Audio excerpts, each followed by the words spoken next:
il leader del Movimento 5 Stelle Giuseppe Conte, che ringraziamo Buonasera. molto per essere venuto. Che impressione le hanno fatto quelle immagini che abbiamo appena mostrato, tenendo conto del fatto che Fratelli d'Italia ha fatto una nota dicendo che tutti gli anni c'è stata questa commemorazione in quella ex sezione del Movimento Sociale Italiano, ma quest'anno la sinistra ne sta facendo un caso, secondo loro, esagerato, perché non c'è niente di differente rispetto agli anni passati. Con grande sincerità, è la prima volta vedo quelle immagini, non mi era capitato ancora nella giornata di oggi di vederle, le ho viste adesso. Pensavo che effettivamente fossero poche persone riunite per la commemorazione, vederli lì ordinati, squadrati come una falange fa impressione col saluto fascista. Siamo di fronte all'apologia del fascismo, un reato. Ho letto tra le dichiarazioni Rampelli, ne do atto, che ha preso completamente le distanze. Sarebbe bene che anche il Presidente del Consiglio, Giorgia Meloni, prenda le distanze da una manifestazione del genere, che è una palese apologia del fascismo. Sto lasciando stare, è successo, succede agli anni, ce n'erano 10, quest'anno 100, 50, 20. Credo che non abbia difficoltà, voglio immaginare, il Presidente del Consiglio, che ha detto che non ha nostalgia del fascismo. Però di fronte a una manifestazione così clamorosa, visto che ha un ruolo istituzionale, forse quest'anno più di altri anni potrebbe intervenire a prendere distanze. Giorgia Meloni non ha motivo di prendere le distanze perché è una cosa che non gli appartiene, anzi quella piazza è certamente una piazza antimeloniana, cioè i nemici di quella piazza politici, sto parlando di nemici politici, non è tanto la sinistra, è Giorgia Meloni, perché la destra di Giorgia Meloni non coincide con la loro destra. E in questo senso sarebbe stato come chiedere al Presidente Conte nelle 2 o 3 volte forse che è stato Presidente del Consiglio durante questa manifestazione che si ripete da 45 anni con le stesse dinamiche, di prendere le distanze. Ma perché Conte dovrebbe prendere le distanze cioè, non vedo il motivo. Però, ma Conte c'è un'altra storia. Direttore, io a parte un'altra storia, però se in questo momento fossi Presidente del Consiglio, di fronte a quell'immagine, a una polemica, interverrei subito a prendere distanze e a chiarire un punto di vista che stiamo dando per scontato. Ma siccome sei Presidente del Consiglio, hai un ruolo istituzionale, non è male intervenire e non lasciare solo che Rampelli intervenga. Lei ha detto che Giorgia Meloni è cintura nera di prese in giro ai cittadini. Che cosa non le è piaciuto della conferenza stampa della Presidente del Consiglio? Varie cose, però mi hanno colpito in particolare 3 punti. Uno, quando ha detto Presidente del Consiglio, che dice che stiamo correndo al di sopra della media europea per quanto riguarda la produzione della ricchezza, quindi l'incremento del PIL. Ora vorrei ricordare che nel 2024, quest'anno, è prevista una media europea più 1,3% di PIL, mentre invece noi, la stessa Commissione ci accredita sotto l'1,09, Banca Italia addirittura più 0,6. Siamo ritornati agli 0, e qui invece si narra ancora che stiamo correndo più degli altri al di sopra della media europea. 2, mi ha molto colpito quando ha toccato il tema della tassazione degli extraprofitti delle banche. Ha detto in modo molto spudorato che è l'unico Presidente del Consiglio che ha tassato le banche. Ora, non si è mai visto una tassa che genera 0 euro nelle casse dello Stato. E tra l'altro ha accusato me, aver detto che io invece assolutamente ho fatto regali alle banche. Chi è a casa sa benissimo che durante la pandemia c'era una crisi di liquidità, commercianti avevano chiuso le saracinesche, imprenditori le aziende, e non c'era possibilità di erogare finanziamenti mutui alle persone per addirittura sopravvivere, per poter mangiare. Lo Stato è intervenuto con una garanzia dello Stato, come un parente generoso, come il genitore generoso, il genitore ricco ha dato la garanzia. Non significa regalare soldi alle banche. Terzo punto, mi ha molto colpito anche il fatto che con questa manovra ha previsto per i prossimi 20 anni un taglio delle pensioni per 60 miliardi, riguarda dipendenti pubblici, pubblico impiego, riguarda il ceto medio, insegnanti, medici, infermieri. Un Presidente del Consiglio si presenta, in passato qualcuno si è messo a piangere, lo fa con tono rammaricato, invece appariva assolutamente Però spavata, per i contenta medici e e per gli soddisfatta. infermieri è rientrata la C'è cosa. stata una lieve Se vai in modifica, pensione a ma 67 anni vai in pensione senza nessun c'è stato un lieve intervento resipiscenza dopo che abbiamo spinto tornato molto in tutto questa come direzione. prima. Però attenzione, no, nei prossimi 20 anni c'è un taglio calcolato dagli uffici bilancio sino a 60 miliardi delle pensioni degli italiani. Vediamo che cosa invece ha detto, rispondendo a una delle domande che gli hanno fatto durante la conferenza stampa Giorgia Meloni, quando le hanno chiesto quali sono i 3 obiettivi che lei si pone per il 2024, perché secondo me c'era una leggera ironia, neanche tanto leggera, che la riguardava direttamente. Potrebbe indicarci 3 obiettivi che intende raggiungere con il suo governo nei primi 6 mesi del 2024? 3 obiettivi? Sì, nei primi 6 mesi del 2024. Grazie. Abolire la povertà, pace nel mondo, ristrutturazione gratuita delle abitazioni interni ed esterni. Se non dovessi riuscire in questo, mi rifuggerò in alcuni obiettivi meno ambiziosi. Direi che è quasi ossessionata, diciamo la verità. Presidente Conte ha la bacchetta macina, però Presidente.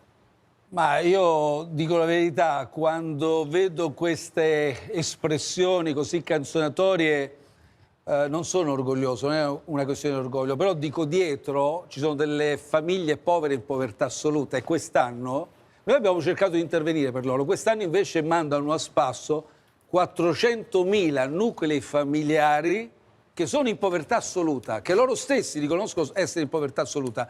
Caritas, l'Alleanza per la Povertà, addirittura prevedono un incremento del numero delle famiglie povere. Io non mi metterei a ridicolizzare chi è in povertà e neppure di fronte a un flagello come la guerra. Abbiamo il conflitto russo-ucraino, in particolare a Gaza. Io, se fossi un Presidente del Consiglio, non riderei di morti e distruzioni, ma anzi interverrei, perché trovo indegno che con oltre 20.000 morti a Gaza questo nostro Presidente del Consiglio, questo governo, non interviene sul governo israeliano. Dopo tutta la solidarietà per il 7 ottobre, intendiamoci, dopo aver condannato le atrocità di Hamas, stiamo lì a guardare questa strage di civili palestinesi, in buona parte donne e bambini. Come si fa a ridere di una cosa del genere? Sallusti? no, ripeto, lui è bravissimo. Io sono certo che se... Ma lasci stare se sono bravo io. Come si fa a ridere di queste cose? Se fosse Presidente del...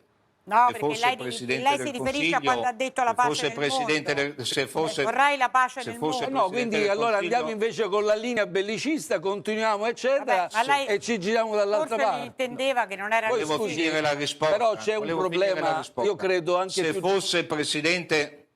fosse Presidente del Consiglio, sono certo che lui in poche settimane convincerebbe Netanyahu a finire la guerra e anche Zelensky a finire la guerra. No, avrei però Segnalo firmato soltanto quelle che- 2 risoluzioni per richiedere almeno la tregua a Gaza, Quella capito? che non è stata- Anziché fare il Ponzio Pilato, Quella che non è anziché stata- lasciar continuare Segnalo- e ancora oggi a non condannare pubblicamente questa strategia militare di Netanyahu. Lo vogliamo dire o no?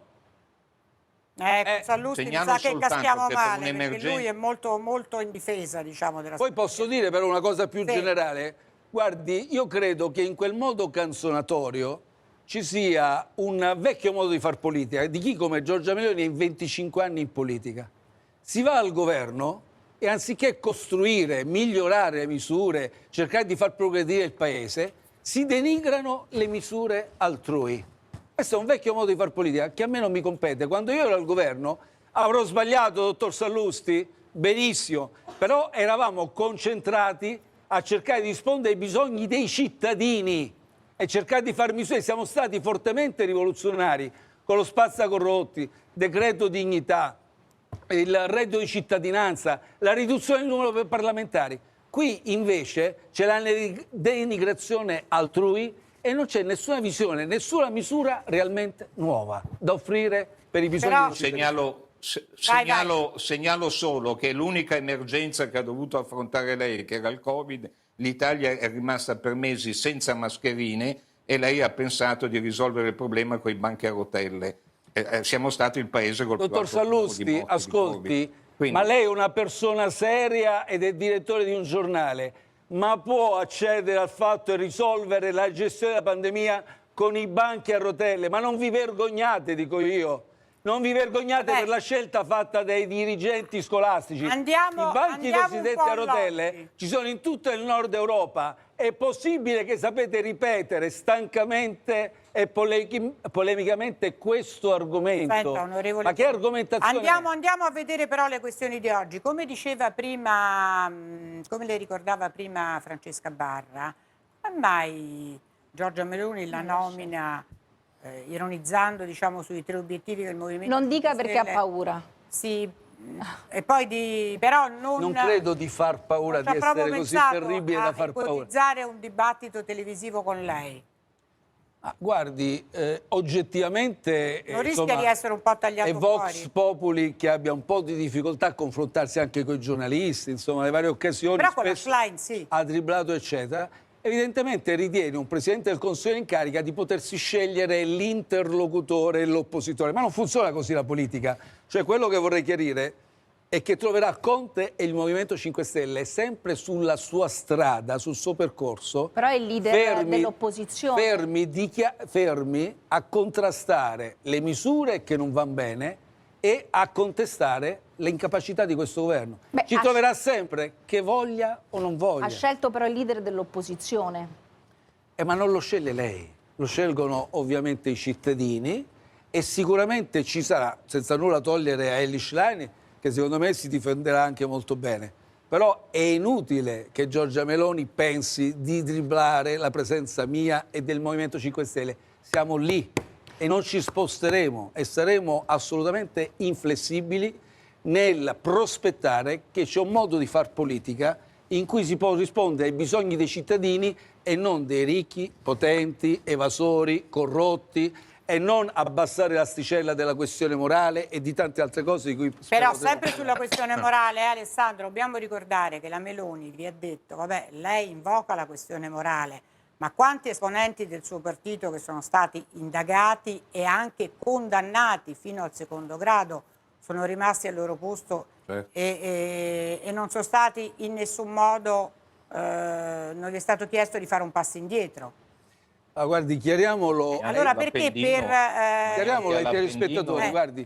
Ce n'ho anche un elenco qua. Faccio due esempi. Innanzitutto stiamo parlando di un sindaco che può essere chiamato a rispondere perché sindaco, perché c'è un'alluvione, perché scusi, un attimo direttore completo e poi interviene lei. No, perché tra un po' abbiamo questo minuto d'oro che è una spada di Damocle. Allora mi fate rispondere, prego. No, ma abbiamo il nostro tempo. Prego. Quando l'Appendino è stata indagata, non è che è stata buttata fuori. Allora, sentiamo l'onorevole Conte. Allora, direttore, secondo me, giustamente. Per una volta raccolgo giustamente. una parte della sua argomentazione e la condivido. È chiaro che c'è da valutare caso per caso, perché non stiamo parlando di vicende penali, perché quelle le giudicano i magistrati. Noi stiamo parlando di responsabilità politica, ragioni di opportunità politica. Chi è responsabile ovviamente deve valutare. Ora stiamo parlando dell'Appendino, non ha mai violato... Chi per responsabilità politica attualmente secondo lei dovrebbe dimettersi? Scusi, mi faccia finire questo discorso dell'Appendino. Sta scattando. Allora, sindaco, succede un'alluvione, succedono dei fatti San Carlo, ne rispondo in quanto sindaco addirittura colposamente, non c'è una volontà premeditata. Non ha violato l'articolo 54 della Costituzione, gli incaricati di pubblico servizio devono comportarsi con disciplina e onore. Ma qui parliamo di membri di governo. Ce ne dica Quando c'è stato Siri, la vicenda Siri, io ho chiamato il sottosegretario, ho valutato le carte con lui, ho detto ti devi dimettere. Non si è dimesso, ho fatto la conferenza stampa. Faccio solo un esempio. La Meloni di fronte al caso Sgarbi, da ultimo viene fuori anche, al di là di affari, consulenze, da sottosegretario della cultura, anche un presunto furto che lo coinvolge di un quadro. Ebbene, tu non ti chiami... La questione morale è ancora molto importante perché rischiamo poi il rischio di assuefazione da parte degli elettori che poi pensano che le mele marce e le mele marce sono in ogni partito, appunto. Per questo è importante ancora parlarne. Salvaguardare il prestigio delle istituzioni di governo. Io volevo capire una cosa, se lei è ancora reticente ad una possibile alleanza che è inevitabile col PD. No, io non sono mai stato reticente. Ora di perdere l'unicità, la vostra no, guardi, autonomia. io ho sempre detto che noi lavoriamo per progetti politici e non per costruire a tavolino delle federazioni, delle alleanze precostituite. Quindi allora lavoriamo sui temi, lavoriamo sui progetti e cerchiamo di mantenere questo dialogo col PD. Non mi sono mai sottratto al dialogo, però non chiedete a me, al Movimento 5 Stelle, di confluire una federazione, un'alleanza così, perché non è la nostra storia, non è la nostra vocazione. Perché voi storicamente avete anche avuto tutti quegli elettori delusi del PD, quindi probabilmente non sa più come convincerli nel caso ci fosse un accordo. Allora, noi abbiamo fatto una scelta chiara nel nuovo corso, siamo nel campo progressista. Ci siamo definiti un'identità, sicuramente abbiamo una carta dei principi e dei valori, però attenzione, noi lavoriamo su progetti, su temi. E col PD ci sono ancora varie differenze. Per quanto riguarda la politica estera, per quanto riguarda le guerre in corso, per quanto riguarda... Senza un'alleanza non ce la farete. L'unico progetto che siete riusciti a mettere insieme finora è il salario minimo. Che neanche sulla sanità io lancio in grado di far un partire tema. Una battaglia comune. Così vincerà sempre il centrodestra. Visto che oggi mi sembra di attualità la commissione tra politica e affari, c'è il caso Renzi-Carrai, però Renzi sa che ha detto che con lei lo farebbe molto volentieri un confronto televisivo. Sì. Lei ce lo farebbe. Però scusi, voi state sempre a parlare di confronti televisivi perché vi piace, lei fa la conduttrice, lo capisco. Però io vorrei parlare della commissione tra politica e affari, come il caso Gasparri, che da senatore si è messo a fare il procacciatore di commesse pubbliche per una società della cyber security. Allora, vogliamo affrontare questo? C'è una legge sul conflitto di interesse. Adesso Berlusconi non c'è più. Quindi obiettivamente forse è anche più semplice per le forze di maggioranza mettersi a un tavolo. Lo vogliamo definire una volta per tutte il conflitto di interessi? La regolamentazione delle lobby, abbiamo bisogno di chiarirlo perché, ad oggi perché se la Presidente del Consiglio dice tutti questi casi da Del Mastro a Sgarbi, a Gasparri non esistono, voi capite che il prestigio, diceva lei, delle istituzioni decade sempre più. Però l'ha rifiutato il confronto con Renzi, No, però posso dire una cosa, che questo conflitto di interessi che si evoca da anni purtroppo non è mai stato risolto né quando ha governato la destra, né quando ha governato la sinistra, né quando avete governato. Ma per questo io dico, sediamoci a un tavolo finalmente e facciamo una regolamentazione seria per il futuro. Allora, però adesso, sa che una delle critiche che le fanno più... Solo una? Beh, insomma, quella che più grave, diciamo... riguarda il Movimento 5 Stelle negli ultimi anni, oltre al reddito di cittadinanza, è la questione del super bonus al 110%. Onorevole Conte, su questa legge che doveva costare 35 miliardi ne è costata invece quasi 100, se non sbaglio, vero? Non avete niente da rimproverarvi? Allora, vorrei chiarirlo. Questo è un provvedimento che noi abbiamo preso in epoca di pandemia. Per rilanciare completamente il settore edilizio che era comatoso. Eravamo il fanalino di coda, siamo diventati la locomotiva d'Europa, abbiamo fatto il più 12% di PIL 2021-2022 e ovviamente non si può parlare, anche lei guardi, parla del costo, ma non mi quantifica quelli che sono i ritorni diretti in termini di tassazioni IVA, imposte varie, dirette e indirette, e in termini di indiretti e indotti. Perché è chiaro che si è messo in moto tutta un'economia che ha prodotto tutti i risultati che non sto a dire. Poi però, attenzione, io sono andato via nel febbraio 2021. Dopo di allora, solo con Draghi sono stati 12, 13, 14 interventi normativi. Dopo, da un anno e mezzo quasi, c'è la Meloni. E ricordiamoci che molti esponenti di Fratelli d'Italia, nomi e cognomi, Fazzolari, Mollicone, Rampelli, quindi di primo piano, volevano estendere, prorogare. Io non ho mai pensato che fosse la misura che dovesse durare negli anni a venire, eccetera. Sono stato mandato via da Palazzo Chigi, come ha ricordato il direttore Sallusti, e sembrerebbe quindi un mio demerito che sono stato mandato perché Renzi ha pensato evidentemente di far cadere il governo in piena pandemia. Benissimo, mi assumo le responsabilità per quel che abbiamo fatto. Ma dopo chi è venuto dopo di me, quella signora lì, e non c'è solo quella signora, la prima ha ragione quando dice una legge dello Stato. Chi è venuto dopo ha bloccato la circolazione del credito. Sapete qual è stato l'effetto? Di consentire alle banche di poter speculare anche, perché la Meloni ha ragione quando dice attenzione, con il blocco della circolazione le banche si sono avvantaggiate. Ma chi l'ha bloccato? Decreto legge numero 11 2023. Allora, Giorgia Meloni. E allora perché non fai la tassazione sugli extra profitti delle banche? Dimostra coraggio, Giorgia Meloni. Sentiamo Alessandro Sallusti. Allora, sentito cosa dice l'onorevole Conte? Hai sentito? Sì, ma voglio dire, il principio ispiratore era un buon principio, come quello del reddito di cittadinanza. Come dire, chi è che sarebbe contro a lasciare i poveri nella povertà? Chi è che non sarebbe contrario a fare... E voi che li chiamate divanisti e fannulloni, direttore? Chi è che queste persone che abbiamo viste, è ovvio, come dire, sono vittime di effetti collaterali di quella legge. Bisogna trovare il modo, in qualche modo, di tirarle fuori. Ma attenzione, se non si fermava tutto questo ambaradan, milioni di italiani si sarebbero ben presto trovati in quelle condizioni, perché tutta l'economia si fermava, perché noi non siamo in grado di reggere una cosa che costa 200 milioni. Allora, rapida replica perché devo fare vedere... Siamo d'accordo col direttore, per queste persone bisogna fare qualcosa. Abbiamo un governo che cos'è? 1 anno e 3 mesi e 4 mesi non ha fatto nulla, direttore, non ha fatto nulla. E ripeto, erano esponenti di questo governo che chiedevano proroga ed estensione di questa misura. Ce ne vogliamo assumere... Non conoscevano i conti. Ma come non conoscevano i conti? Ma i conti non li conosceva nessuno, perché Eurostat è intervenuto con un criterio differente. Però, direttore... Io non voglio dire che lei ha mentito, ma forse anche lei non ha calcolato, lei, i suoi uomini... Se no avrebbero invocato non il giudice d'onore se avessi mentito, la pena capitale, sarei già in galera. Allora, scusatemi, però, tutte queste storie che vi abbiamo fatto sentire contribuiscono in qualche modo ad accentuare, contribuiranno di più le disuguaglianze nel nostro Paese. Che effetto le diseguaglianze a tutti i livelli sono destinate a aumentare. Attenzione, ricordiamoci, non voglio spaventare i telespettatori, patto di stabilità. È prevista una manovra correttiva per l'anno prossimo di 30 miliardi, taglio alla spesa sociale. Negli anni a venire 12 miliardi all'anno.